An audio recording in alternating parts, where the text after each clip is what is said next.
Every day, we rise, challenging ourselves to work for what we believe in. At U.S. Border Patrol, protecting our borders is more than a job. It's a calling. Agents answer the call, working together to keep our country and communities safe. If you're ready for a new mission, join U.S. Border Patrol and go beyond. Learn more at cbp.gov/careers. 400 years ago, a trio of tiny kingdoms were perched on some damp islands off the coast of Europe. Within 3 short centuries, these islands would become the centre of an empire which ruled a quarter of the globe and on which the sun never set. I'm Samuel Hume, a historian of the British Empire, and my podcast Pax Britannica follows the people and events that built that empire into a global superpower.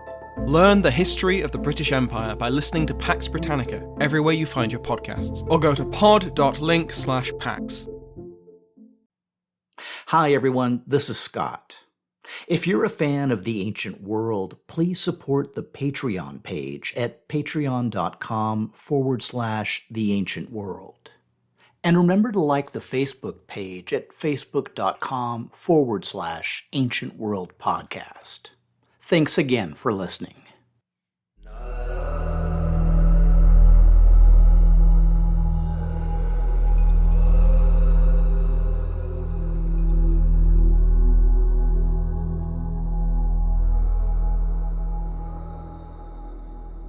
The Syrian rebels weren't the only ones vibing on the historical resonance.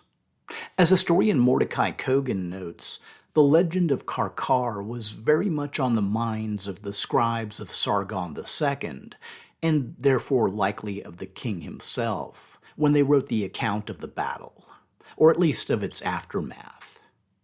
And there was a fair amount of consistency between the two rebel coalitions. In both 853 and 720 BC, the largest contingents likely hailed from Hamath, Damascus, and the former territories of Israel. The 853 battle took place in the wake of Shalmaneser's conquest of northern Syria, so few northern kingdoms were able to take part. 720 differed in including the forces of both Arpad and Patton. It's also worth noting that in 853, the coalition included 500 soldiers from Quay. This time, our friend Awariku of Quay was a loyal Assyrian vassal, either fighting in the ranks of Sargon's forces or instructed to wait on the sidelines. Both conflicts included forces from Phoenicia, in particular Arwad, though Tyre was absent from both. In 853 out of excess caution, in 720 because it was still under siege. Both also included Arab contingents. While the Philistines sat out 853, the current coalition included the forces of both Iamani of Ashdod and Hanno of Gaza. And rounding things out was a very interesting entry, an army dispatched from Cushite Egypt. Egypt, or Misri, is sometimes credited for involvement in 853. But as I mentioned at the time, that was more likely a reference to Masura near Quay. This time is much more straightforward. Sargon's annals record not only a Turtanu, or general, of Egyptian forces named Sibe, but also an Egyptian ruler named Piru. Likely a reference to Pharaoh, aka Pa or Pianki of Cush. The presence of an Egyptian army at a battlefield in Syria suggests re-engagement and a play for influence in their former Levantine holdings. Some historians even credit Egypt with fomenting the whole rebellion. And, by the way, I like to use foment whenever I can, since it really only works with rebellions. Big power involvement was all the more reason for Sargon to take this one seriously. Not only was this Battle of Qarqar make it or break it for the king himself, and possibly for his whole frickin' empire, but a loss would mean forfeiting a century and a half of Assyrian regional dominance. Luckily, Sirius just happened to be Sargon's middle name. Okay, everyone got their game faces on? Then let's dive into Second Qarqar, or at least into Sargon's account. The king recorded that Yaubidi from Hamath, a commoner without claim to the throne, a cursed Hittite, schemed to become king of Hamath, induced the cities Arwad, Samira, Damascus, and Samaria to desert me, made them collaborate, and fitted out an army. I called up the masses of the soldiers of Assur and besieged him and his warriors in Qarqar, his favorite city. And if you're like me, here's where you're hoping for the nitty-gritty details of the back and forth with this huge, evocative Syrian coalition. But Sargon pretty much cuts to the chase. I conquered and burnt the city of Qarqar. Yaubidi I flayed alive. So, light on details, but I think we all get the gist. Kogan adds that in the battle's aftermath, Hamath was converted into an Assyrian province and placed under control of a eunuch governor, following a practice that had become standard under Tiglath-Pileser III. In addition, fighting units from Hamath, composed of those who had survived the battle, were enlisted into Sargon's royal guard. Sargon describes them as a contingent of 200 chariots and 600 men on horseback, which is a bit of a new and interesting spin. Also, as I mentioned last episode, sometime shortly after this victory, Sargon deported all those who'd opposed his coup, some 6,300 Assyrian nobles, and resettled them in Hamath. From there, Sargon continues that I then besieged and conquered Samaria, and led away as booty 27,290 inhabitants of it. I formed from among them a contingent of 50 chariots for my royal corps, and made the remaining inhabitants assume their social positions. I installed over them an officer of mine as governor, and imposed upon them the tribute of the former king. This conquest is why Sargon sometimes gets credit for the ultimate destruction of Israel. But really, Shalmaneser's 3-year siege did most of the heavy lifting. Sargon's next stop was Philistia, where he records that Hanno, king of Gaza, and also Sebe, the Turtanu of Egypt, set out from Raphia against me to deliver a decisive battle. I defeated them. Sebe ran away, afraid when he heard the noise of my approaching army, and has not been seen again. Hanno I captured personally. I received the tribute from Piru of Egypt, from Samsi, queen of Arabia, and Itamar the Sabaean. Gold in dust form, horses, and camels. It's worth noting, aspersions aside, that this is the first documented battle between Egypt and Assyria, unless they did literally run away at the first hint of enemy contact. And unless you count First Qarqar, I guess, which, again, I do not. There's also the interesting Arab queen aspect, which I'll cover in a Patreon mini-episode. Sticking with Philistia, a couple episodes back, I mentioned that Tiglath-Pileser campaigned in the region in 734 BC. At the time, Kogan highlights that in order to regulate and secure Assyria's economic interests, Tiglath-Pileser established an Assyrian customs house in Gaza. A royal stele was erected at the Wadi of Egypt, marking the border between Egypt and Assyria's new commercial zone. At the time, there had been no Egyptian response to the Assyrian domination of Gaza. Cut to 720 BC, and the aforementioned Hanno of Gaza was openly soliciting military aid from the Cushan pharaoh Pianki. And not only did the pharaoh send forces to Gaza, but also to Philistine Gibbethon, which we know from Sargon's palace reliefs. Kogan relates that Sargon's ensuing victory over combined Philistine and Egyptian forces allowed him to reassert Assyrian interests in the area.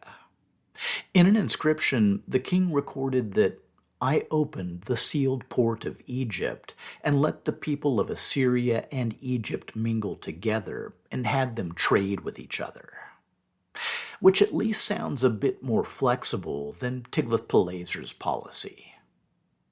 Just up the road in Philistine Ashdod, Sargon recorded previously deposing a rebellious king named Assur and replacing him with his younger brother Ahimiti. But the people of Ashdod had overthrown Ahimiti and elevated to rule over them a Greek named Iamani, who was without any claim to the throne and had no respect for authority. Sargon records that in a sudden rage, I did not wait to assemble the full might of my army or to prepare the equipment needed to make camp, but started out toward Ashdod with only those warriors who, even in friendly regions, never leave my side. He continues that Iamani of Ashdod, afraid of my weapons, left his wife and children and fled to the frontier of Egypt and hid there like a thief.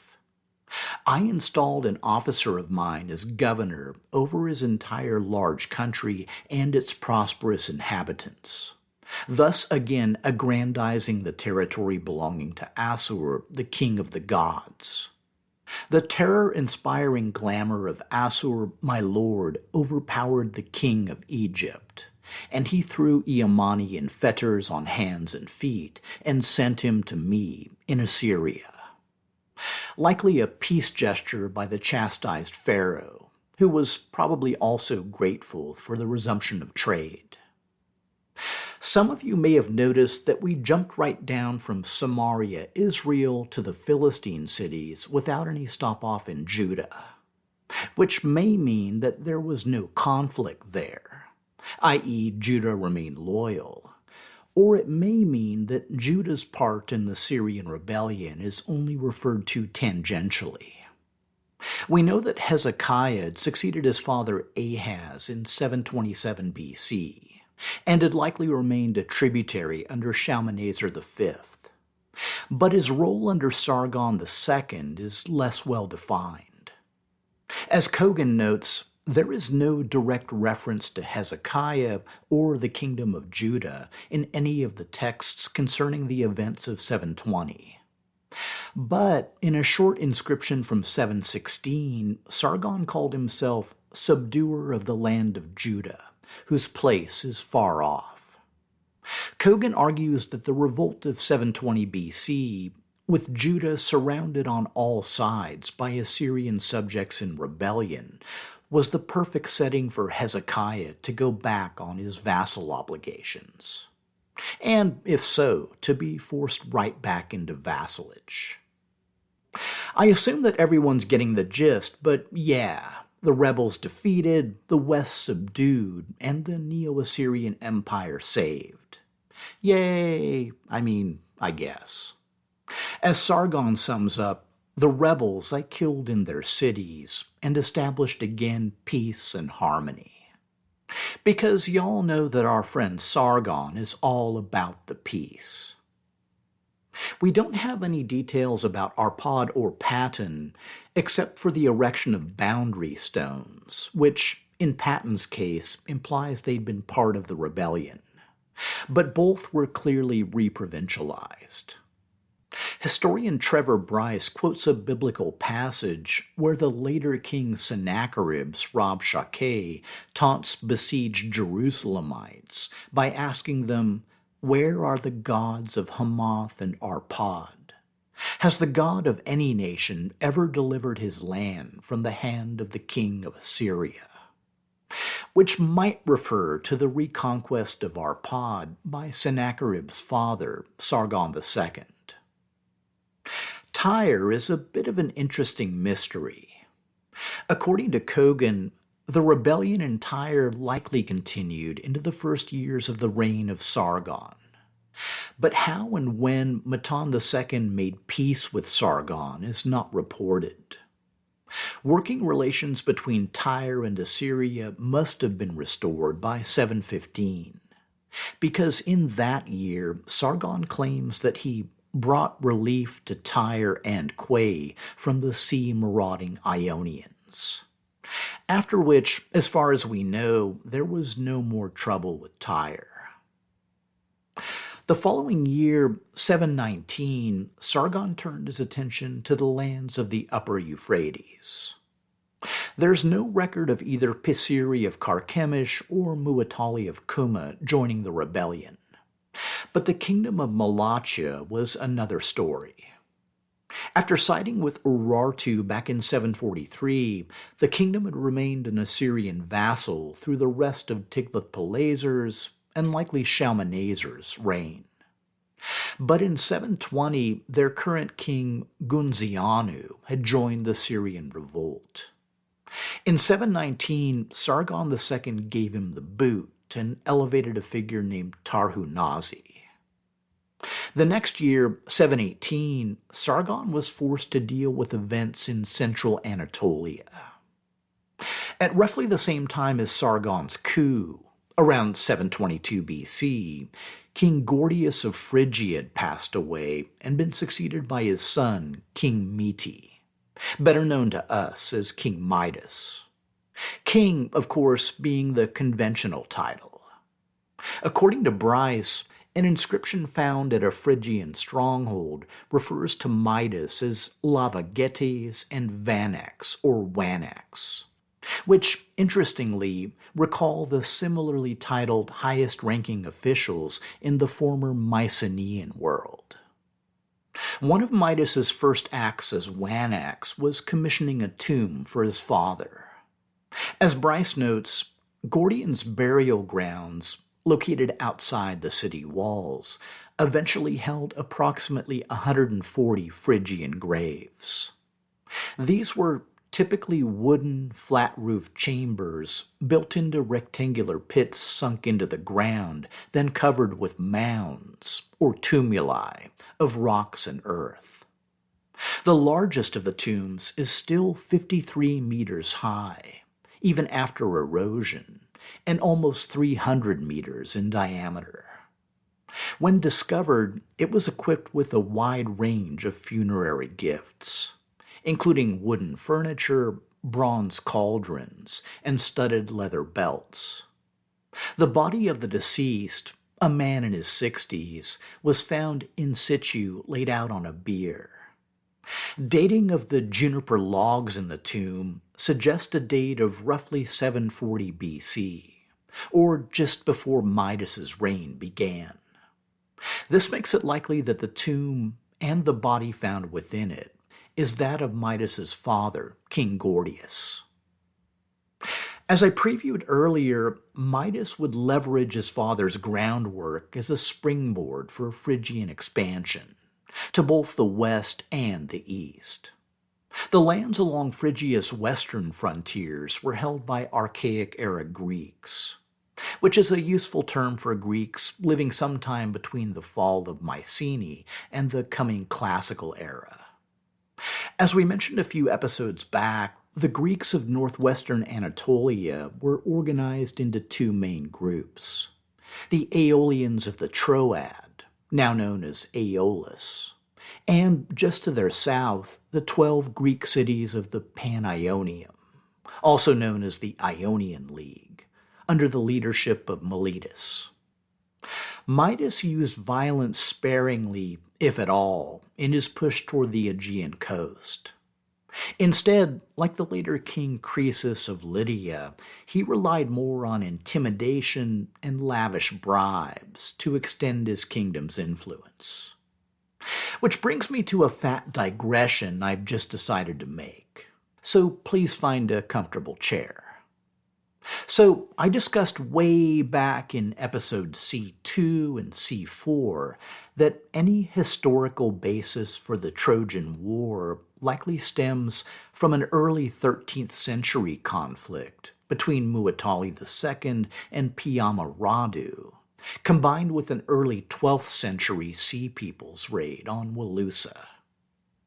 Over the centuries that followed, a whole cycle of stories based on a half-remembered amalgam of these events were circulated orally in both Ionia and the Greek mainland by poets. Until sometime around the time of our story, the late 8th century BC, a figure named Homer distilled some events from this Trojan war cycle into a super obscure work called the Iliad. Yeah, I know, you've probably never heard of it. And yes, I'm aware there was no Homer, blah blah blah, but it's also kinda possible there was.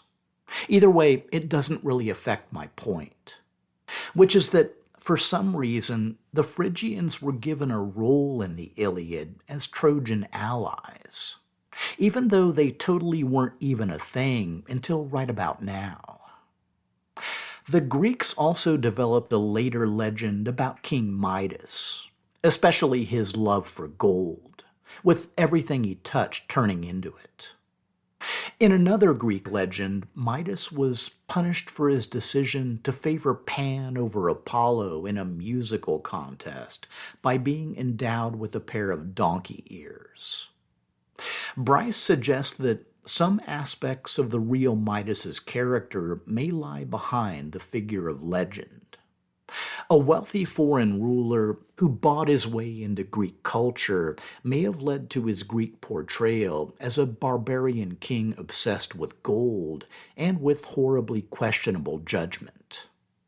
The later Lydian king Croesus was assigned a similar reputation. So, just to bring it all home, Bryce proposes that since Midas was quite possibly a contemporary of Homer, or whoever really wrote down the Iliad, the Phrygians may have owed their anachronistic presence in the work to some sort of financial patronage bestowed on the poet by Phrygia's king. So, put that in your marsh reed and smoke it. In the East, Bryce relates that under Midas, Phrygian power extended eastwards across the Halys River into what had been the heartland of the old Hittite kingdom. A Phrygian settlement was established on the site of Hattusis, indicated by the architecture and ceramic ware of the period and by the establishment in the city of the cult of the Phrygian mother goddess Cybele. Other former Hittite settlements that the Phrygians occupied within the Halys Basin included Gavur-Kalesi, Topeka, and the sacred city of Erinna. None of these became major Phrygian settlements, but they marked the progressive expansion of Phrygian power eastwards, right up to the northwestern borders of the kingdoms of Tabal, which, for Assyria and their vassal of Quay, was really the heart of the problem. As Bryce lays out, from Sargon's point of view, control of Tabal was of great strategic importance, since it provided a buffer between his subject territories further east and the territorial ambitions of an expanding Phrygian empire.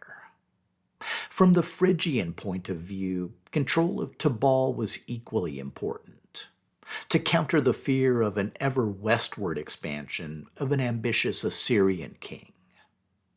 Squeezed in the middle were the kings of Tabal, who found themselves in the predicament of having to decide which power it was in their best interest to support, then face the consequences of whatever decision they made.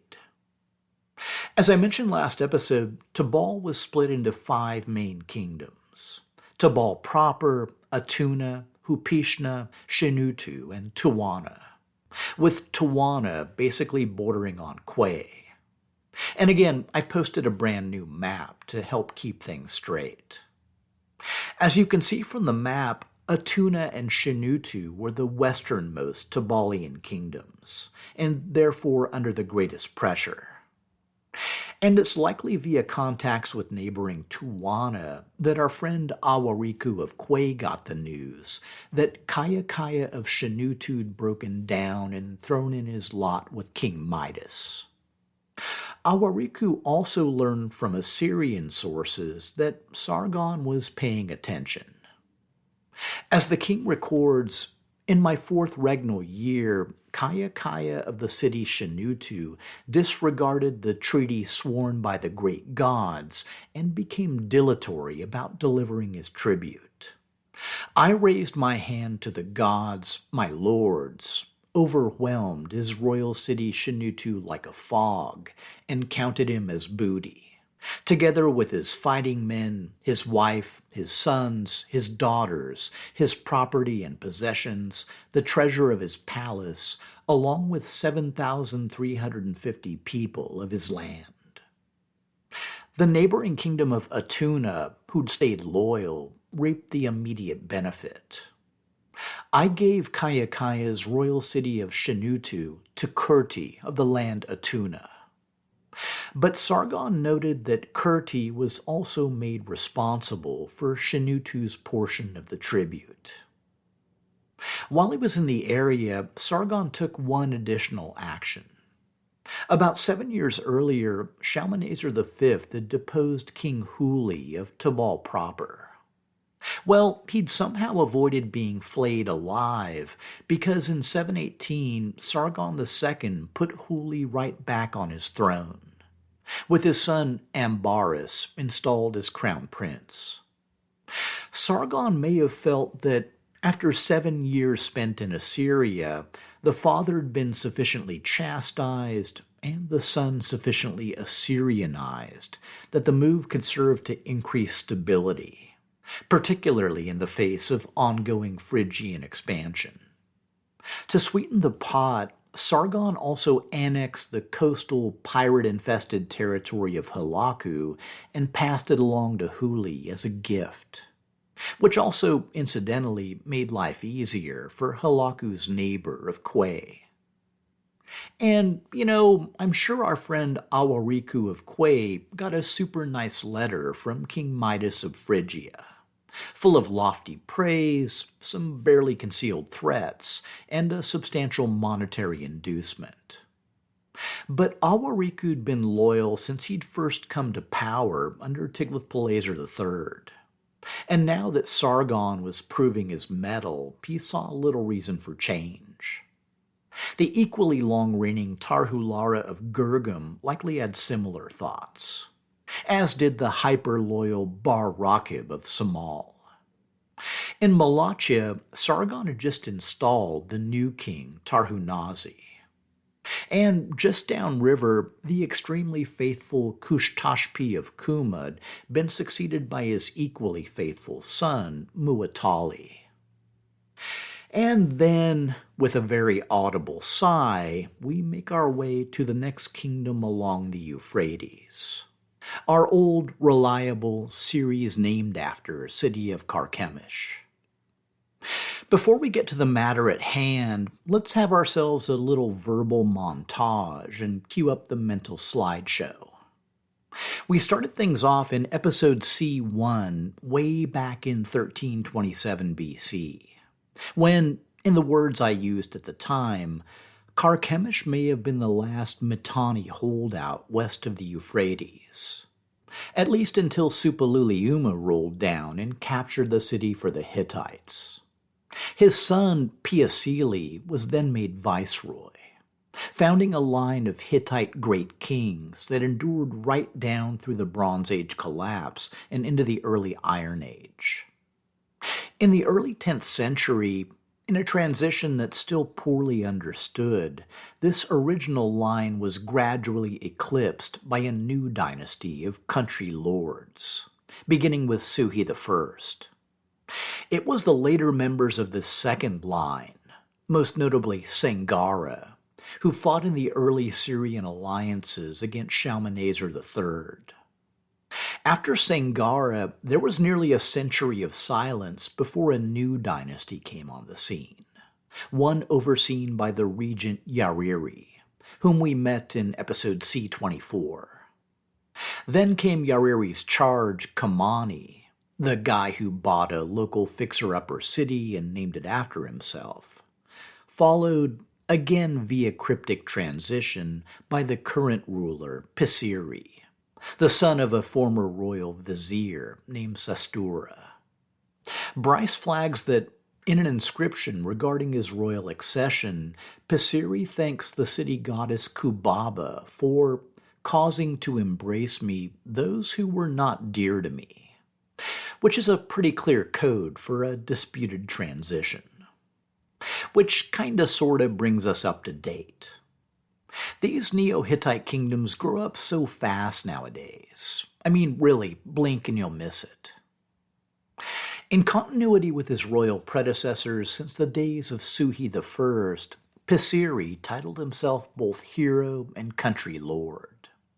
We also know that Pisiri gave tribute to Tiglath-Pileser in 738 BC.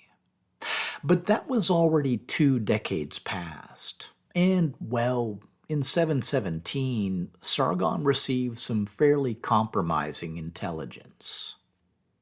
As the king recorded, in my 5th regnal year, Pisiri of the city Carchemish sinned against the treaty sworn by the great gods and repeatedly sent messages hostile to Assyria to Midas, king of the land Musku.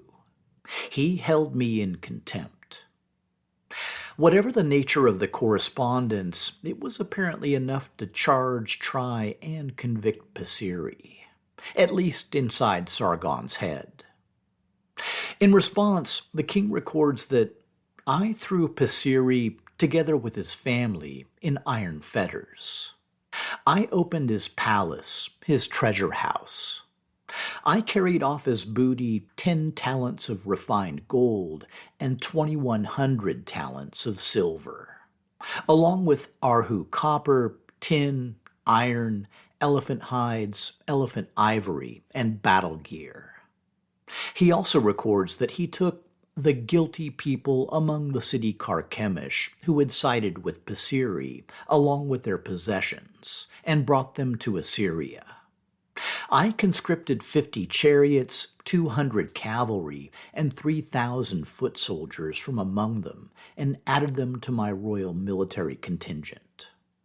I settled Assyrians in the city Carchemish, and imposed the yoke of the god Assur, my lord, among them. So, a few things. First, though Carchemish had been extorted plenty of times, it had never ever been captured and plundered by an enemy, which is why the level of booty recorded is fairly astronomical. Which brings me to point number 2. I seriously doubt that Pisiri would have ever written to King Midas. He certainly got letters from King Midas. But I mean, look at Carchemish. Deep inside Syria, encircled by Assyrian provinces and loyal vassal kingdoms, why would Pisiri risk anything remotely resembling a potential alliance with Phrygia? To my mind, he absolutely totally would not. Which brings me to point number 3.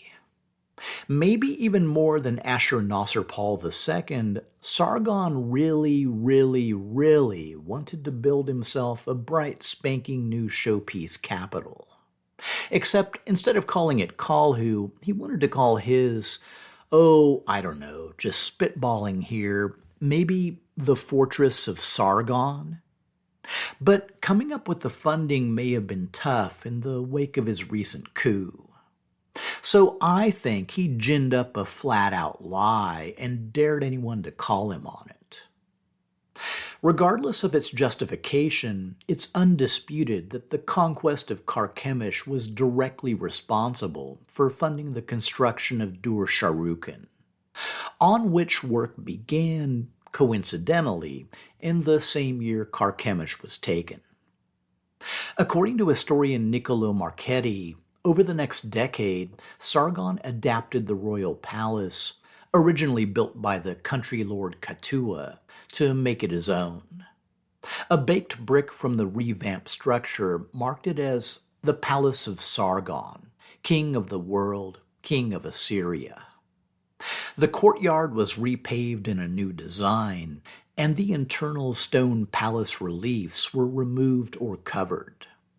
Which is ironic since a century and a half earlier, those same reliefs had inspired Ashur-nasir-pal to adopt the approach at Kalhu, which became the template for all Assyrian stone palace reliefs right down through the end of the empire.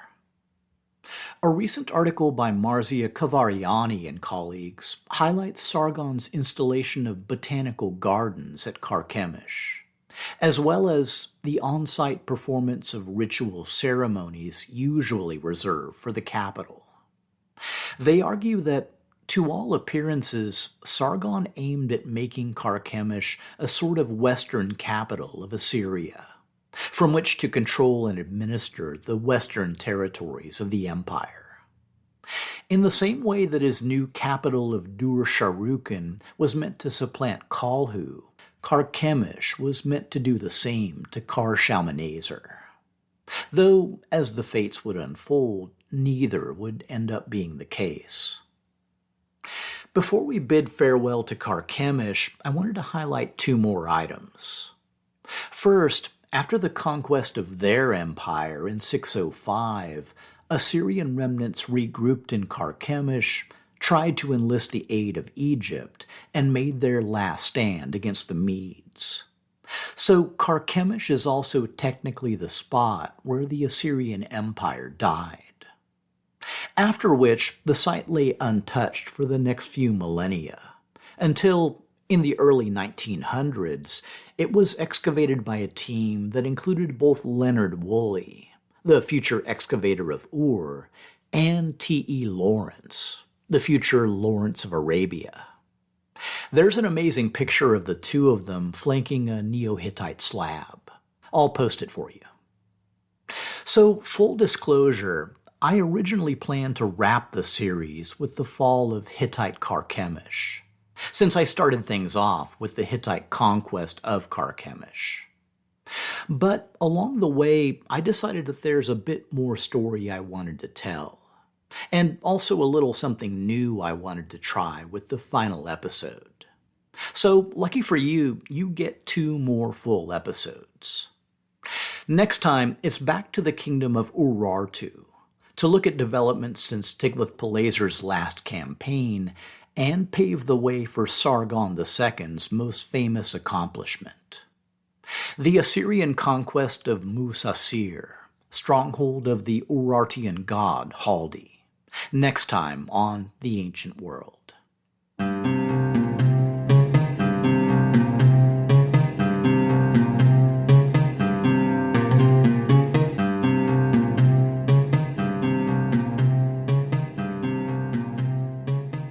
The Ancient World podcast is part of the Airwave Media Podcast Network, along with My History Can Beat Up Your Politics, The Explorers Podcast, and other great shows.